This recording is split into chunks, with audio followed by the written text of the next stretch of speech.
신약의 책들을 하나씩 좀 살펴보려고 합니다.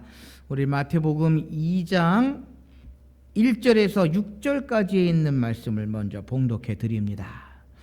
헤롯 왕 때에 예수께서 유대 베들레헴에서 나심에 동방으로부터 박사들이 예루살렘에 이르러 말하되 유대인의 왕으로 나시니가 어디 계시냐? 우리가 동방에서 그의 별을 보고 그에게 경배하러 왔노라 하니 헤롯 왕과 온 예루살렘이 듣고 소동한지라. 왕이 모든 대제사장과 백성의 서기관들을 모아 그리스도가 어디서 나겠느냐 물으니 이르되 유대 베들레헴이오니 이는 선지자로 이렇게 기록된 바 또 유대 땅 베들레헴아 너는 유대 고을 중에서 가장 작을지라도 내게서 한 다스리는 자가 나와서 내 백성 이스라엘의 목자가 되리라 하였음이니이다. 아멘. 우리가 지난 시간까지 구약의 책들, 창세기에서부터 말라기서까지의 책들을 쭉 살펴보면서 그 책들이 가지고 있는 의미, 또 그 내용들이 주는 이 시대의 교훈들을 쭉 살펴보았습니다. 이제 오늘부터는 우리 성경의 매 강의 29번째 시간으로 신약의 책들, 마태복음을 시작해서 요한계시록까지의 책들을 쭉 한번 좀 살펴보려고 하는데요. 그 가운데에서 우리 마태복음에 관해서 우리가 함께 이 시간은 좀 다시금 생각해 보려고 합니다. 여러분, 마태복음은 몇 번쯤 읽으셨습니까? 마태복음을 몇 번쯤 읽으셨습니까? 아마 마태복음은 수없이 많이 읽으셨을 거고요. 또 마태복음에 관해서는 우리가 많이 잘 알고 있으리라 생각이 되어집니다. 왜냐하면 마태복음을부터 시작해서 사복음서는 누구에 관한 이야기입니까? 예수 그리스도에 관한 이야기입니다. 마태복음에도 예수 그리스도가 기록이 되어져 있고요. 마가, 누가, 요한복음에도 예수 그리스도에 관한 이야기가 기록이 되어져 있습니다. 그래서 우리 마태복음의 내용은 아마 잘 아시리라 생각이 되어지는데요. 우리가 오늘부터 이제 쭉 마태복음부터 시작해서 요한계시록까지 쭉 살펴보려고 하는데요. 오늘은 좀 서론적인 부분, 서론적인 이야기를 좀 말씀을 먼저 드리고 마태복음에 관한 이야기를 좀 하려고 합니다. 우리 다음 페이지 한번 넘겨주시겠습니까? 예, 이 도표가 신약성을 이제 우리가 쭉 살펴보고자 하는 내용입니다. 그래서 신약 성경은 총 27권으로 되어져 있고요. 신약 성경은 복음서, 역사서, 서신서, 예언서로 분류가 됩니다. 그래서 복음서는 마태, 마가, 누가, 요한복음, 사복음서, 또 역사서는 사도행전 역사서고요. 로마서부터 유다서까지는 서신서라고 해서 바울이 쓴 서신, 또 야고보 사도가 쓴 서신, 베드로가 쓴 서신, 사도 요한이 쓴 그러한 서신들이 쭉 기록이 되어져 있습니다. 그래서 마지막으로 요한계시록은 예언서, 이렇게 신약 성경을 분리를 하면서 이제 우리가 하나씩 신약의 책들을 하나씩 좀 살펴보려고 합니다. 그래서 가장 먼저 살펴보려고 하는 책이 마태복음인데요. 마태복음은 복음서에 들어갑니다. 마태, 마가, 누가, 요한, 사복음서, 복음서에 들어가고, 그런데 중요한 것은요, 이 사복음서 똑같은 예수 그리스도에 관한 이야기가 기록되어져 있는 사복음서이지만 각 저자들에 따라서, 복음서의 내용에 따라서 예수 그리스도를 보는 시각들이 조금씩 틀립니다. 그래서 마태복음은 예수 그리스도를 어떻게 바라보느냐?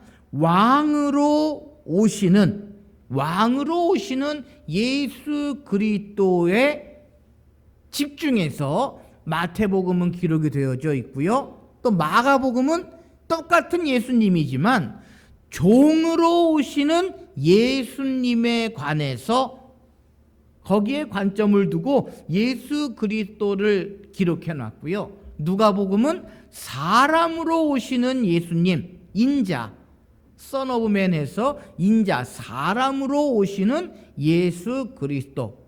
또 요한은 예수 그리스도를 기록하고 있는데 어떠한 예수 그리스도냐? 성자로 오시는 선 오브 갓, 하나님의 아들로 오신, 성자로 오시는 예수 그리스도에 관해서 기록이 되어져 있다라는 것입니다. 그러니까 내용들이 가지고 있는 의미들이요 조금 틀립니다. 그래서 오늘은 마태복음에 관해서 마태복음이 가지고 있는 왕으로 오시는 예수 그리스도에 관해서 쭉 살펴보려고 하는데요. 왜 그런 거 하니 이 마태복음은 대상자가 누구냐? 청중이 누구냐? 유대인들에게 기록한 책입니다. 유대인들에게. 그래서 예수 그리스도가 유대인의 왕으로 오신다라고 하는 것에 방점을 찍어서 기록하고 있고요. 마가복음을 다음 시간에 살펴보겠지만 그 마가복음의 청중, 마가복음은 로마인들을 대상으로, 그 청중이 로마인들입니다. 또 누가복음은 헬라인들이고 요한복음은 온 세상 사람들을 대상으로 해서 이 복음서를 기록해 놨기에 내용의 그 핵심적인 의미들이요 조금 틀리다라고 하는 것입니다. 그래서 오늘은 우리 신약성경 첫 시간으로 마태복음을 살펴보려고 하는데요. 말씀드린 것처럼 마태복음이 기록하고 있는 예수 그리스도는 누구다? 왕으로 오시는 예수 그리스도다라고 하는 것입니다. 그래서 이 마태복음은 신약 성경의 가장 첫 번째 나오는 책으로 총 28장으로 이루어져 있습니다. 그리고 예수님의 탄생부터 죽음과 부활, 우리가 아는 것처럼 예수님의 탄생부터 죽음 또 부활의 내용을 쭉 기록하고 있습니다. 그래서 마태복음의 전체 주요 요점은 유대인의 왕으로 오신 예수님에 관한 이야기를 가지고 있다. 자, 특별히 오늘 본문 말씀인 마태복음 2장의 말씀에 보면은요, 2장의 말씀에 보면 다른 복음서에는 기록되어져 있지 않은 그러한 내용이 마태복음 2장에 기록이 되어져 있습니다. 그것이 뭡니까? 동방박사들이 아기 예수님을 경배하기 위해서 예루살렘에 왔다. 그런데 동방박사들이 방향을 잘못 잡았어요. 예수님께서 어디에서 탄생하셨습니까? 마구간 말구 위에 탄생하셨거든요. 마구간 말구 위에 탄생하셨는데 동방박사들이 어디로 가버렸습니까? 왕으로 오시는 예수님이기 때문에 예수님은 어디에서 태어나실 것이다? 왕궁에서 태어나실 것이다 생각하고 왕이 있는, 헤롯 왕이 있는 왕궁으로 갔다라고 하는 것입니다. 여러분, 마가복음, 누가복음, 요한복음에는요, 이 동방박사들이 왕으로 오시는 예수 그리스도를 찾아가는 이야기가 없습니다. 왜 그렇습니까? 마태복음은요, 예수 그리스도를 왕으로 오시는 예수 그리스도이기에 동방박사들이 예수 그리스도를 경배하기 위해 나아가는 그러한 이야기가 마태복음에서만 기록이 되어져 있다라고 하는 것입니다. 그래서 이 마태는 예수 그리스도의 탄생을 누구의 탄생으로 보고 있느냐 하면 왕의 탄생으로 보고 있다. 그것은 마태복음의 저자 마태뿐만이 아니라 모든 이스라엘 백성들, 다시 말하면 모든 유대인들이 가지고 있었던 사상입니다. 그래서 이 유대인들은 쉽게 얘기하면 구약의 백성들이에요. 유대인들은 구약에 기록되어져 있는 그러한 백성들이다라고 하는 것입니다. 그래서 구약 성경에 보면은 이스라엘 백성들은 메시아가 오시기를 고대했습니다. 메시아가 오시길 기대했습니다. 그런데 어떠한 메시아를 기대했느냐 하면 다윗 왕과 같은 메시아, 다윗의 자손으로 올 메시아를 그들은 기대하고 있었다라는 것입니다. 그러니까 다윗 왕과 같은 왕으로 오실 그런 메시아를 기대하고 있었다라고 하는 것입니다. 그래서 구약 성경에 메시아가 왕으로 오시고 다스리시고 힘들고 어렵게 속국으로 살아가는 이스라엘 백성들을 다시금 구원할 그러한 메시아, 왕으로 오실 메시아를 기록하고 있다라고 하는 것입니다. 그래서 마태복음에는 이 왕으로 오시는 메시아에 관한 이야기들이 얼마나 많이 기록이 되어져 있는지 모릅니다. 그래서 마태복음 1장에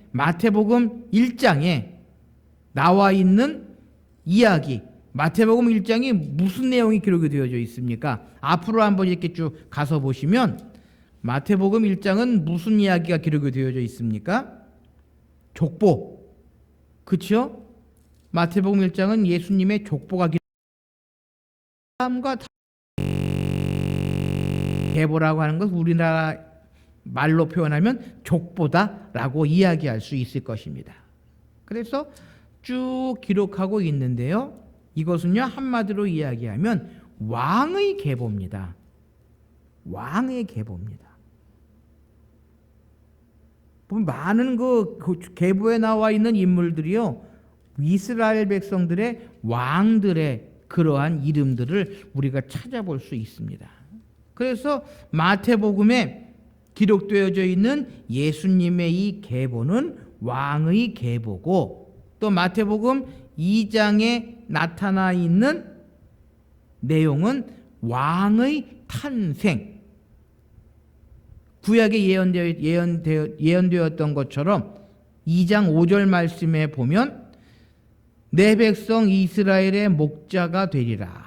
내게서 한 다스리는 자가 나와서 내 백성 이스라엘의 목자가 되리라. 이스라엘 백성들을 다스릴 그러한 왕의 탄생에 관한 이야기가 기록이 되어져 있다라고 하는 것입니다.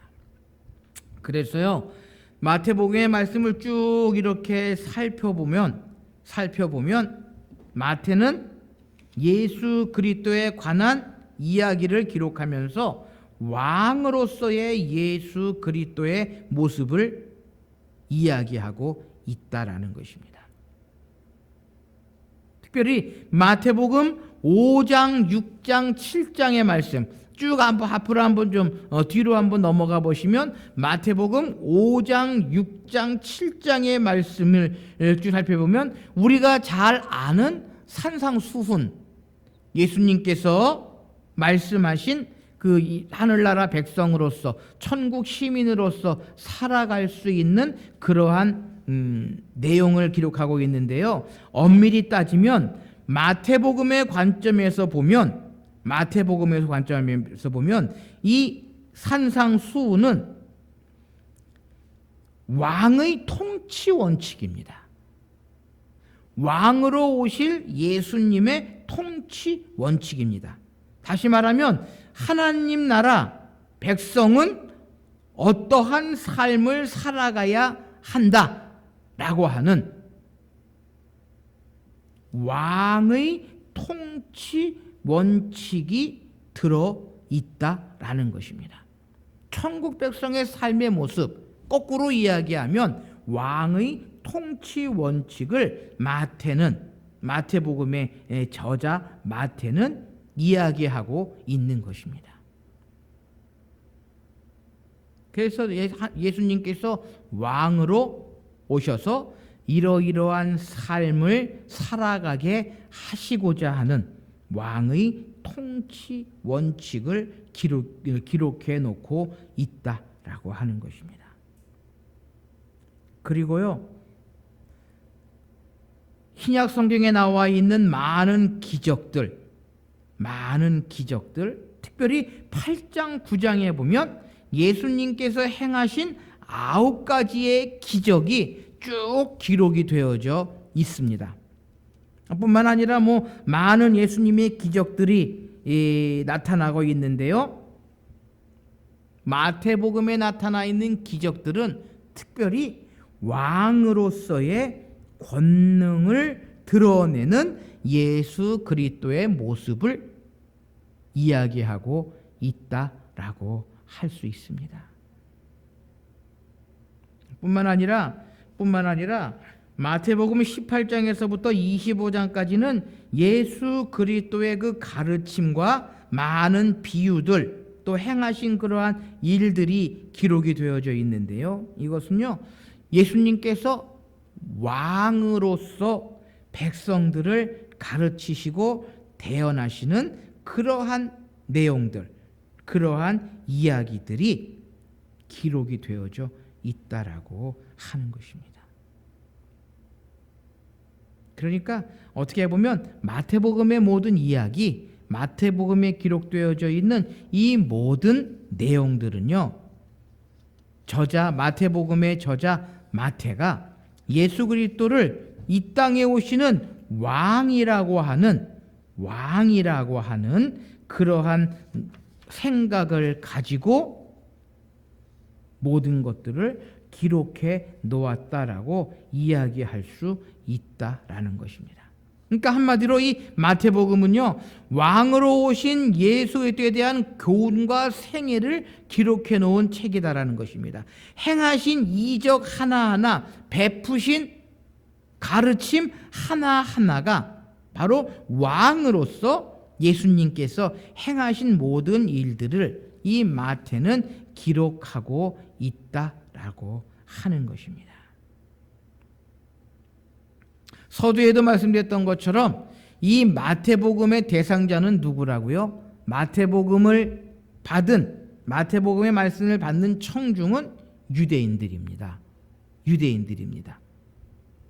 그러기에 이 마태는요, 유대인들의 관점에서 유대인들이 기다리는 메시아가 예수 그리스도다라고 하는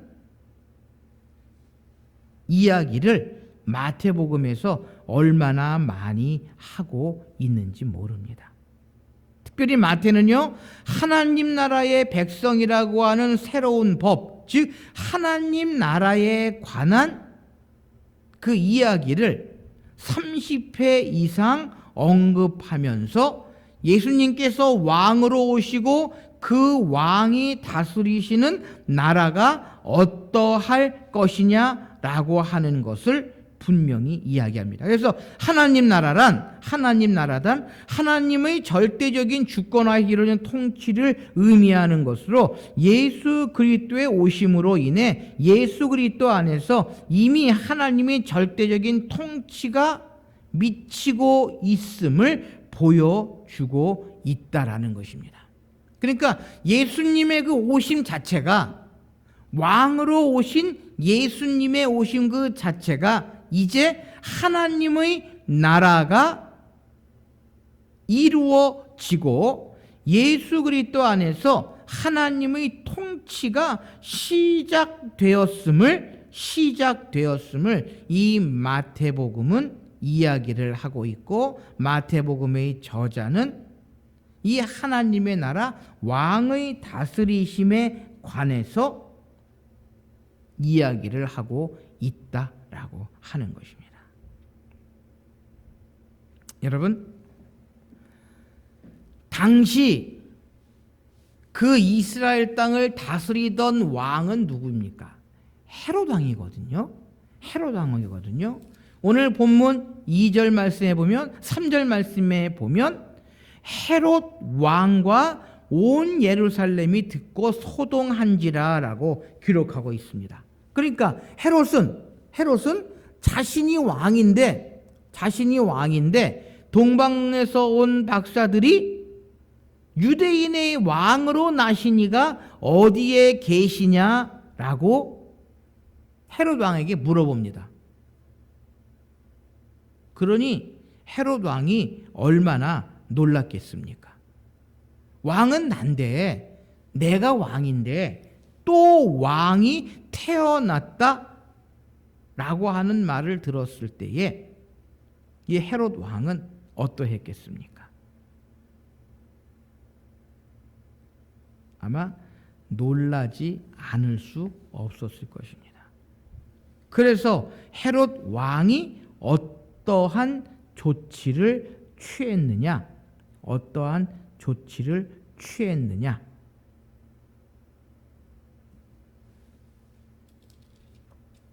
2살 이하의 모든 아이는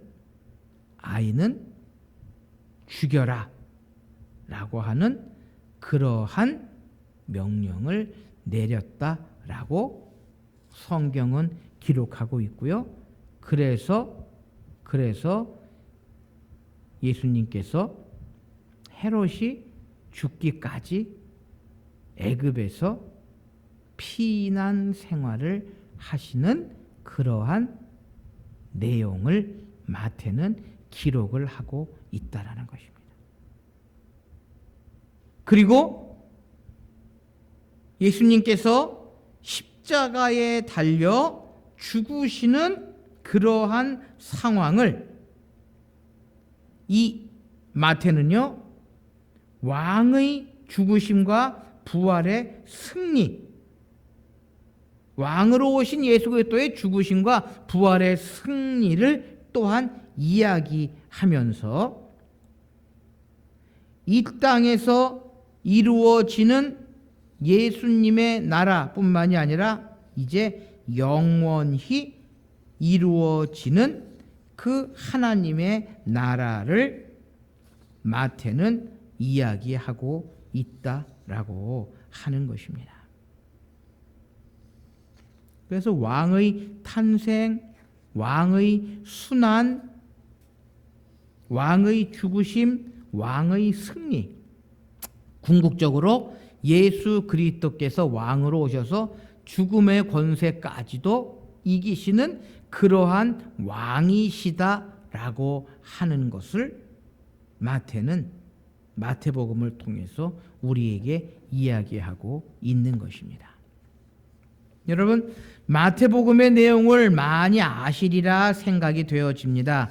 마태복음의 내용을 많이 읽어보셨으리라 생각이 되어집니다. 그런데요, 이 마태복음을 이제 읽으실 때에 이러한 관점에서 읽으셔야 한다라는 것입니다. 마태복음은 왕으로 오신 예수 그리스도에 관한 책이다.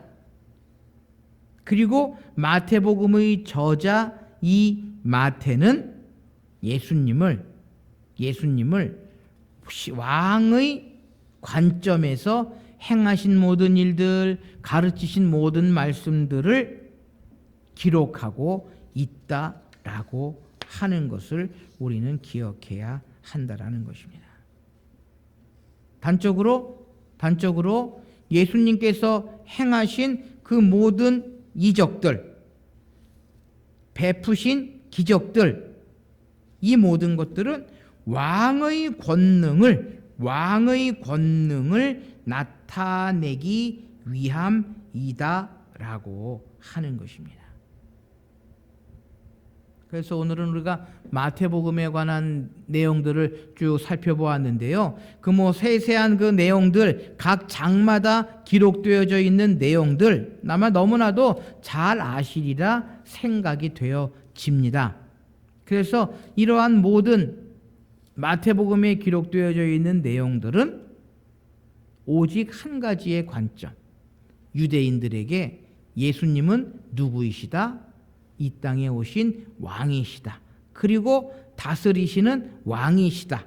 라고 하는 관점에서 기록이 되어져 있고, 특별히 마태복음에 기록되어져 있는 산상수훈, 우리가 잘 알고 있는 산상수훈의 말씀들은 왕의 통치 원칙이다라고 하는 개념을 마태복음은 가지고 이 산상수훈의 말씀을 기록하고 있다.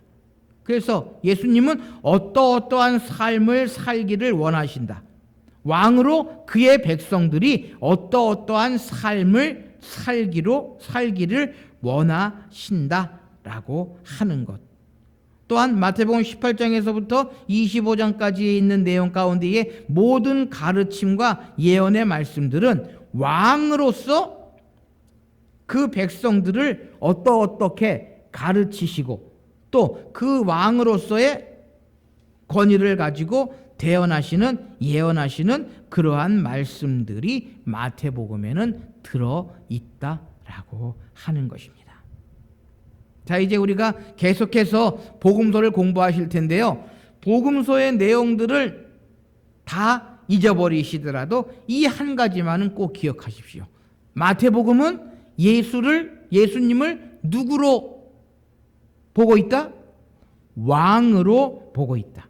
우리의 왕으로 보고 있다라고 하는 것, 이 한 가지만은 꼭 기억하시면서 마태복음의 내용을 하나씩 읽어보시면, 마태복음을 그러한 관점으로 읽어보시면 그 속에 담겨 있는 왕이신 예수님이 다스리시는 그 나라, 또한 더 나아가 그 나라의 백성으로 우리가 어떻게 살아가야 하느냐라고 하는 것을 우리가 발견할 수 있다라는 것입니다. 그래서요, 마태복음 2장 2절 말씀에 있는 유대인의 왕으로 나신 이가 어디 계시냐라고 하시는 이 말씀이 나중에 예수님께서 십자가에 달려 죽으실 때에 주님의 십자가 위에 명패를 하나 달았는데요. 거기에 뭐라고 하는 제목이 붙어 있습니까? 유대인의 왕이라는 명패가 붙어 있습니다. 근데 재밌는 것은요, 이 유대인의 왕이라고 하는 그 내용이 다른 복음서에도 기록이 되어 있어요. 나중에 살펴보시겠지만 마태복음도 유대인의 왕이라고 하는 그 명패가 붙어 있는 이야기 하는데, 예수님의 탄생을 유대인의 왕으로 오셨다라고 하는 내용은 마태복음밖에 없는 그러한 내용이다라고 하는 것입니다. 어쨌든 마태복음은 예수님을 어떠한 관점에서 보았다? 유대인의 왕이라고 하는 관점에서 예수님을 보았고, 그의 모든 가르침, 그의 모든 기적, 그의 모든 행하심은 왕으로서 모든 일을 이루어 나가셨다라고 하는 것을 마태복음은 우리에게 이야기하고 있는 것입니다. 이러한 관점에서 이 한 주간 마태복음의 말씀 1장에서 28장까지의 내용을 쭉 한번 다시금 읽어보시면서 왕으로 오신 예수님에 관한 책, 왕으로 오신 예수님의 책인 마태복음을 다시 한번 되돌아보시는 귀한 시간들이 되실 수 있으시기를 바랍니다. 함께 기도하십시다.